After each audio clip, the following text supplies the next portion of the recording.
Assalamualaikum warahmatullahi wabarakatuh. Saya Dinda, wali murid Ilkansi dari 5A. Ini dong, saya mau tanya. Kebetulan saya punya anak perempuan kelas 2 SMP. Anak seumur itu kan lagi suka sama lawan jenis ya dok ya. Nah, gimana caranya komunikasi saya dengan si ayah yang sepertinya tuh kayak belum bisa menerima anaknya sudah beranjak remaja gitu loh. Jadi pernah kejadian tuh jemput sekolah, saya yang jemput, kebetulan ayahnya sudah di rumah. Ya. Terus pas turun dari motor tuh si anak tuh cerita, "Bun, tadi aku ada ekskul, terus ada anak basket dan temu deh," kata dia gitu. Kalau saya kan berpikirnya kalau bukan kita yang mendengarkan siapa lagi, gitu kan. Tapi ternyata ayahnya dengar dari ruang tamu langsung marah ayahnya. "Mas, nggak boleh marah-marah." Nah, saya agak kaget di situ. Oh, ternyata beda nih pemikiran saya dengan suami. Udah berusaha bicara nih sama ayahnya. Saya bilang nggak bisa dikerasin takutnya. Dia malah jadi belakang. Dia kandung. Nah, dari situ si anak siap ayahnya marah begitu nggak pernah cerita lagi. Jadi saya bingung nih untuk ngoreknya lagi ke si anak seperti apa dan kasih pengertian ke si ayahnya seperti apa. Karena saya berpikir kalau misalnya saya bawa anak saya ke sekolah dia lebih suka, kayaknya nggak perlu si anak sudah mau tapi kurang ya. Apa ayahnya yang dibawa ke sekolah? Karena bingung ayahnya masih nggak bisa terima gitu. Nah, anak yang kedua kan kelas 5 cowok, lagi ada di masa ini juga. Tapi saya juga nggak bisa boleh masih kecil. Saya bingung kan. Setidaknya saya cuma mengarahkan mungkin tidak boleh berpacaran, nggak boleh. Nah, itu penjelasan seperti itu antara ke si anak dan ke si ayah. Makasih. Kita masuk ke pertanyaan ketiga, gimana komunikasi dengan ayah yang belum bisa menerima anaknya beranjak remaja dan suka dengan lawan jenis? Gimana komunikasi dengan ayahnya? Pertanyaan pertama. Dua tadi pertanyaan sebenarnya. Pertanyaan keduanya adalah bagaimana menggali anak yang udah introvert duluan tuh karena diikat sama ayahnya. Silakan Mbak Citra. Oke. Ini kalau bapak-bapak, kalau saya pertanyaannya satu ke bapaknya. Emang kamu dulu sebandel apa sih? Itu kalau begitu berarti tanya sama bapaknya, kamu dulu sebandel apa?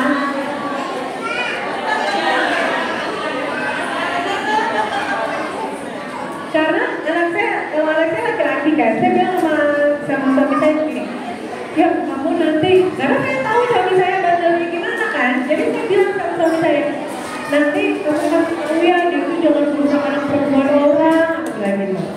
Suami saya bilangnya gini, ya anak laki-laki begitu dia mimpi basah, itu anaknya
ya. Jadi karena suami saya anak laki-laki, makanya ini kayaknya kenapa bapak-bapak tuh takut punya anak sama anak perempuannya, karena mereka tahu, kata suami saya nih, yang begitu anak laki-laki kamu mimpi basah, imajinasinya sudah sulit kamu kontrol, katanya. Kenapa perlunya ini sama orang tua? Karena ternyata begitu mereka, dan nih pengalaman hubungan laki-laki dan perempuan itu nggak sama. Kita perempuan pengalaman hubungan kita menyakitkan. Men, ini mules, sakit perut, jijik, harus. Saya dulu jijik loh pertama kalian di darah, kan jijik, sakit. Belum lagi sama bapak ibu saya, gak boleh dibilang sama anak laki-laki, gak boleh pacaran, nanti begini, gak boleh begini, hati-hati kalau mau minum, semuanya udah dikasih tuh gitu men. Karena apa? Bapak-bapak itu tuh tahu isi otak anak laki-laki umur segitu, otaknya tuh liar katanya. Dan itu sampai dewasa laki-laki imajinasinya, mohon maaf, tentang hal yang berbau seksual berhubungan dengan area seksual laki-laki itu lebih besar memang dari perempuan, dan imajinasi mereka lebih liar. Makanya takut banget sih bapak, karena dia yang tahu ya di kepala anak laki-laki seumur dia. Tapi terus tanya ke si bapak, Pak, aku tahu kamu takut, kamu juga sebandel apa sih emang? Tapi kan justru kita gak mau Pak, anak perempuan kita jadi korbannya kamu atau teman-teman kamu pemuda. Makanya dia harus ngobrol sama saya. Salah kamu, kenapa kamu dengerin respon saya begitu gitu? Pak, saya kan juga pernah muda, saya tahu anak laki-laki waktu ngeliatin kita SMP itu ngeliat apa matanya. Kita kan juga merasakan. Makanya anak perempuan saya mau saya ajak ngobrol supaya dia tahu cara menangani teman laki-lakinya yang ngeliatin dia udah mulai beda. Nah kalau begini kan anaknya jadi gak mau cerita lagi Pak. Enggak, nanti dia pacaran gini. Pak, gak semua anak laki-laki kayak kamu waktu muda. Ya artinya maksudnya si bapak bisa dari saya ngerti kok kekhawatiran kamu, karena kamu yang tahu ini kepala laki-laki. Karena kan dia kita sama suami saya bilang itu gini, ya itu saya katanya, aku kan juga bisa bilang jangan bikin hamil anak orang. Ih, kamu apaan sih? Gitu saya, bapaknya bercanda ya. Karena tadi, enggak lah, tapi anak-anak laki-laki kita kan nanti kita yang ini ya kan kita ajak ngomong. Tapi aku bilang sama kamu, dia bilang, anak laki-laki begitu mereka mimpi basah, imajinasinya itu liar ya. Dan itu sampai laki-laki dewasa makanya segala ustaz aja bisa lemah iman kan. Karena memang laki-laki begitu. Dan kita kasih tahu, aku ngerti kekhawatiran kamu, karena kamu yang tahu isi kepala laki-laki dan anak laki-laki tulisnya kamu. Tapi ini kan anak perempuan. Aku juga tahu rasanya malunya dideketin anak laki-laki, malunya diliatin sama laki-laki itu gitu. Kalau dia nggak bisa ngomong sama aku, kan dia ngomong sama temannya nanti.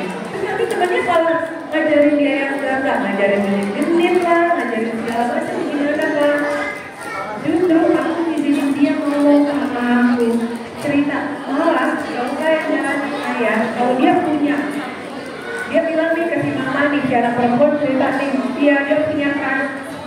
Mama cerita ke papa, Pak, yang itu, papanya yang jadi intel, yang mana tuh Pak? Dari jauh dilihatin kalau anak laki-laki jadi nyeker. Kalau nggak cerita kan anak-anaknya nggak bisa nyeker. Ada anak laki-laki yang sama anak perempuan kita. Gitu.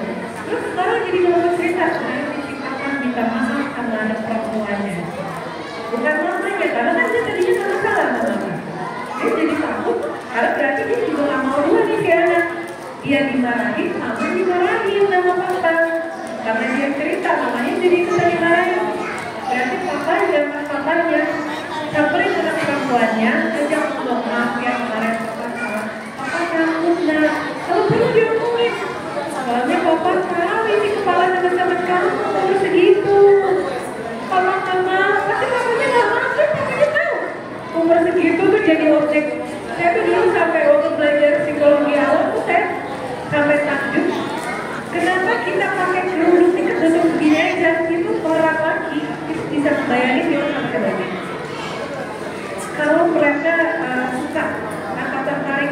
kita, si pria ini, laki-laki ini itu bisa membayangin sebegitu ininya apa namanya ya, Allah menciptakan. Kalau kita kan geli ya mau membayangin, kita melihat ada orang laki-laki telanjang dada aja kan kadang-kadang males ya diajak. Enggak, laki-laki itu kenapa mereka segitu takutnya? Jadi kita tertutup gini aja, kalau dia suka sama kita, dia bisa membayangin. Makanya tadi suami saya bilang, begitu mimpi basah anak laki-laki kamu tidak bisa mengontrol imajinasi. Kecuali kita apa? Mereka bisa sama laki-laki jangan ngobrol, yang nahan. Makanya kenapa kan hijabnya laki-laki menunjukkan pandangan? Karena kalau matanya udah ini, udah lihat imajinasi. Papanya kasih tahu ke anak perempuannya, papa kan paling muda. Papa tahu isi kepala teman kamu. Kemarin papa ngomong kayak gitu karena papa tahu. Nah, bapaknya pasti tahu. Itu teman-teman laki-lakinya membayangin dia gimana. Papanya tak rela anaknya dibayangin. Anaknya dibayangin dan papanya tak rela pasti. Iya, cuma pas nggak bisa begitu caranya. Justru saya yang kasih tahu anak kita dia harus gimana karena dia anak perempuan. Kamu yang jaga-jaga, kamu yang menjagain. Kan kalau dia cerita rasnya yang mana, kamu bisa ngecer dari jauh yang mana. Anaknya siapa, pergaulannya gimana, tuh anak laki-laki. Kamu nanti infoin ke saya. Oh anaknya begini mah, oh anaknya yang ini, oh ibu bapaknya begini mah. Tapi kalau nggak cerita kita malah